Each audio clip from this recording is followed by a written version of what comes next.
It's sneaky.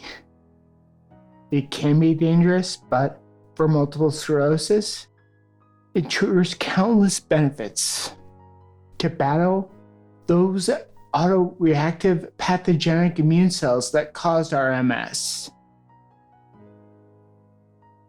I continue to say we need to walk on thin ice. And I speak from experience. And now, Jorkeef tells me he now shares the same wisdom. He says, I used a UVB lamp for the prescribed 2 minutes, but I didn't even feel it, and it was not hot. A few days later, I put it on for 10 minutes or so, and next day, my entire stomach was burned. Now, I'm going to be more careful. I know, it's a painful price to pay for that valuable knowledge. Hey, it's Steve. It's not funny. I only smile because I can relate. When I first got my lamp, I followed what the instructions recommended.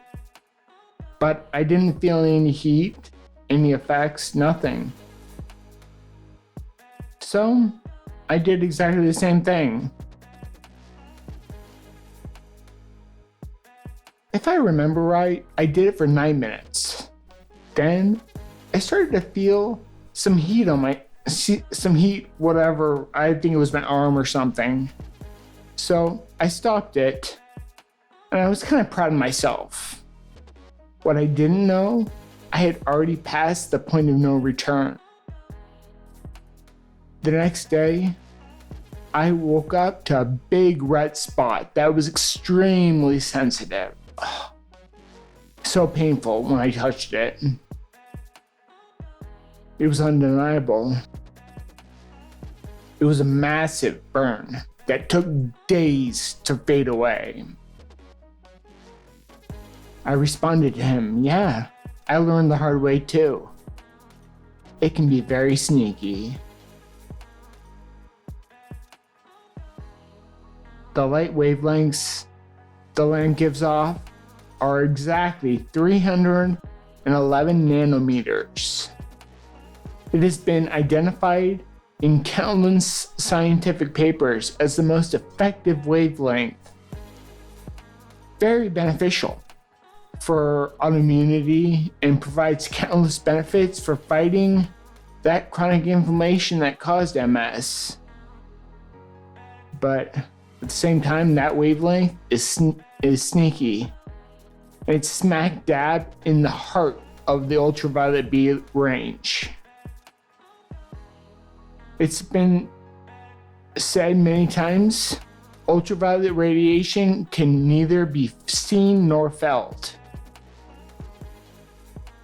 That means the name of the game should be moderation. In the same way as in the story of Goldilocks, we want that UVB porridge to be not too hot, but not too cold. The benefits of achieving the proper exposure time is paramount.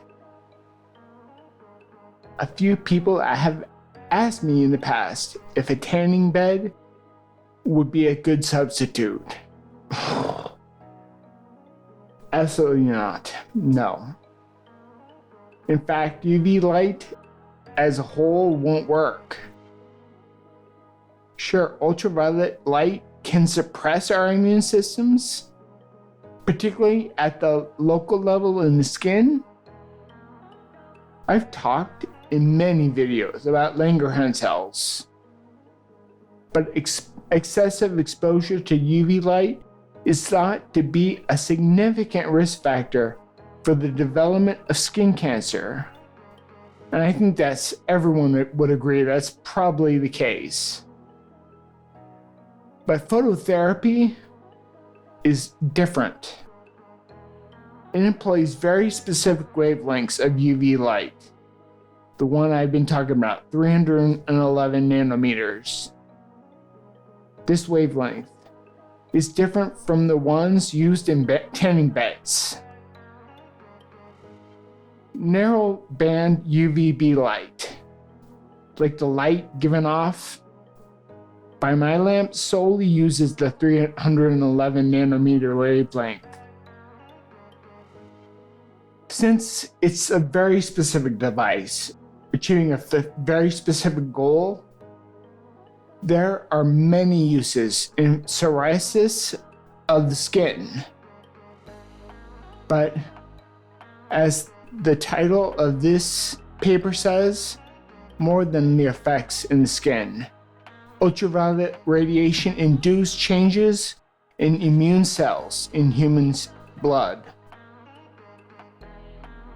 To wrap up the whole paper in a brief statement, to conclude, some reports, although not all, support an ultraviolet radiation-induced increased number and function of TREGs.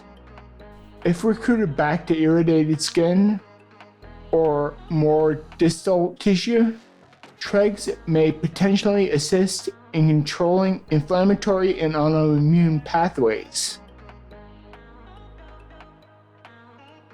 Continues, ultraviolet radiation has immunological effects beyond the skin. Alterations in neutrophils, T cells, B cells, and natural killer cells have been demonstrated.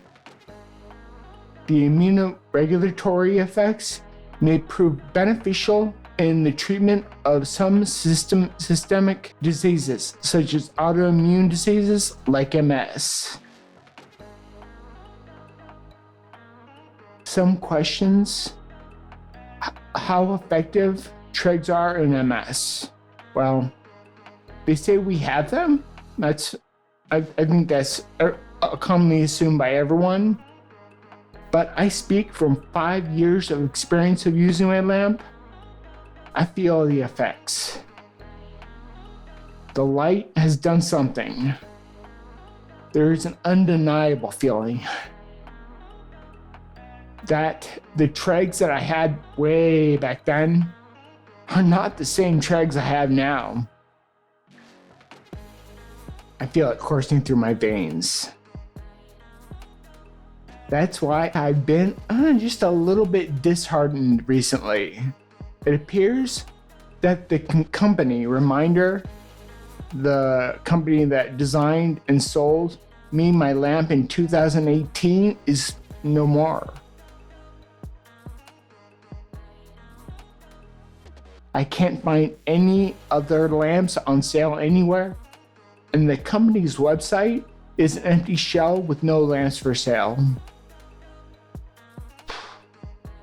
But I remind myself there are other options. There is one company, DGQY. Another is Kernel Intel. Another one is Spurdy KBDE. Really? On a side note, guys, what's up with the names? Couldn't you make the names any weirder than that? But I'm not gonna complain.